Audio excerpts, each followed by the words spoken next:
அடிக்கிற வெயில டக்குன்னு கிளம்பி எங்கே போகிறோம் அப்படின்னா வேலுச்சேரியில் லொக்கேட் ஆகிருக்கிற ஃபீனிக்ஸ் மால்க்கு தான். சென்னை மக்கள்லாம் எப்படி தான் இந்த வெயிலில் உயிர் வாழ்கிறாங்கன்னே தெரிலப்பா. அவ்வளோ வெயில். நம்ம எப்பவும் போல் உள்ளே போனதுமே சாப்பிட போயாச்சு. எங்கே அப்படின்னா மேக் கஃபேல. நம்ம ஒரு காஃபி பைத்தியம் அப்படிங்கிறனால சிக்கன் விங்ஸும் அப்புறமா ஒரு கப்பச்சினோ காஃபியும் தான் ஆர்டர் பண்ணியிருந்தேன். சாப்பிட்டுட்டு காஃபிலாம் குடிச்சிட்டு அதுக்கப்புறம் எங்கே போனோம் அப்படின்னா ட்ரெண்ட்ஸ்க்கு தான் போயிருந்தோம். அடுத்தது இந்த ஷாப் நேம் வந்து எனக்கு சரியாக ஞாபகம் இல்லை. அங்கே வந்து கிச்சன் ஐட்டம்ஸ்லாம் எக்கச்சக்கமாக வச்சுருந்தாங்க. அவ்வளோ அழகாக இருந்துச்சு ஒவ்வொன்றும்.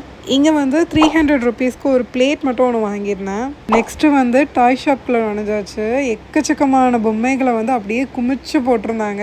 என்ன ரேட்டு தான் கொஞ்சம் ஜாஸ்தியாக இருந்துச்சு. இங்கினது என்னமோ ஒரு 5 பொருள் தான் இருக்கும். பட் ஆனால் இதுக்கே உள்ளே போயிட்டு வெளியே வர்றதுக்கு 3 மணி நேரம் கிட்ட ஆயிடுச்சு. ஆக்சுவலாக மால்க்கு அப்புறமா மெரினா பீச்சுக்கு தான் போகலாம் அப்படின்னு சொல்லிட்டு பிளான் பண்ணி வச்சுருந்தோம். பட் ஆனால் கொஞ்சம் லேட் ஆனதுனால அதுக்கு பதிலாக டி நகருக்கு போயிட்டு அங்கே கொஞ்சம் ஷாப்பிங்லாம் பண்ணிவிட்டு அப்புறம் அங்கேருந்து அப்படியே கிளம்பிட்டோம்.